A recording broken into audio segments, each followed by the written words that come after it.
mailbox, and there, among the bills and the glossy inserts, is a card addressed to you. Instantly, your day is brighter. Who doesn't enjoy receiving a card in the mail? Yet today, in lieu of a card, many will choose to send a text or an email or a post on social media. But is it the same? Receiving a card is an emotional experience. It tells the recipient that you care enough to take the time to choose and to send the perfect card for them.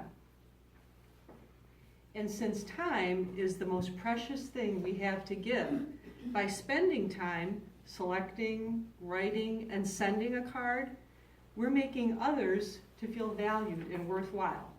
Not to mention how good we feel when we do that as well. Oftentimes, recipients will proudly display their cards on mantles or bookcases and tables, and a handmade card is considered a gift, a treasure to hold on to forever. Tonight, I'm going to share a little bit about my hobby, which is card making. I'm going to tell you how I got started, and then I'm going to actually demonstrate how to make a card using rubber stamps and inks. About 10 years ago or so, I got invited to a Stampin' Up! Party. I had never heard of Stampin' Up! Before, but thought, oh, it might be fun, so I went.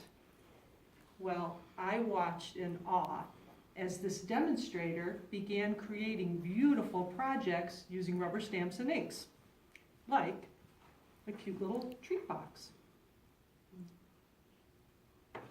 And then next, a scrapbook page. But it was the next project that she made that really caught my attention, a greeting card. And after she walked us through the steps of the greeting card, she passed the supplies out, and we got to make our own card. And that's when I got hooked. So what I'd like to do now is I'm going to actually make a card. You're welcome actually to come up if you would like a better view to watch me do it. And so this is what I'm going to do. Or you can stay in your seats, it doesn't matter. So I'm going to start by taking this cardstock, which I've already pre-cut, and I'm going to fold it in half using something called a bone folder. And this is going to help me line up the edges as well as make a nice sharp crease. Now I want to add a piece of ribbon to it. So what I'm going to do, through the magic of television, I've already done this one. I put a little strip of glue on there and put the ribbon on the card. And now the fun begins, the stamping. So I've got my pre-cut white circle here. I'm going to take my stamp and ink it up. Because this is a rather big stamp, I'm going to also do it this way to make sure I get really good coverage on the stamp. I'm going to place it on the paper, and I'm going to use my fingertips to apply even pressure. You don't want to use the palm of your hand because that will tend to rock it and you'll blur the image. So then once I've done that, I'm going to go ahead and peel it off, and ta-da! Oh. But wait, there's more. The next thing I'm going to do, I want to add a little color. So I'm going to take my little holly leaves and I'm going to do something called two-step stamping. I don't want the full bright color of green, so I'm going to stamp off, and then I'm going to apply it to the card, and I'm going to do it 2 more times. Stamp off.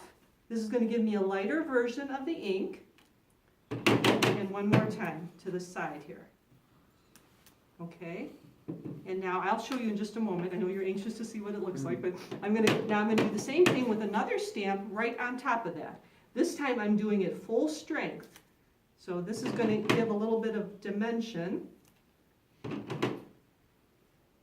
And then the last thing I'm going to do is I've got to add a little red berry to each of the leaves. So I'm going to go ahead and do that 3 times. 1, 2, and 1 more time. Okay. And voila. Nice. Now I got to tell you, back over 10 years ago when I did this, I swear it was as if an angelic choir saying, "Hallelujah." But anyways, I'm going to show you the next thing I would do, and again, through the magic of TV, we're going to do this a little bit quicker to save time. I've gone ahead and adhered it to a scalloped edge here, and I'm going to peel off these little paper backings. These are called dimensionals. They're going to make it actually pop up from the card. And there you have it. There's the finished card. Now, I personally like to leave the card blank inside so I can write a nice heartfelt message inside, but I also have stamps that I could put a little verse in there as well. And I also like to coordinate my cards with an envelope, so I do the matching envelope as well. So as you can tell, I enjoy making cards and sending cards. And so I would encourage you to consider sending a card to someone that you care about and knowing that it will make them feel good and you as well. Madam Toastmaster?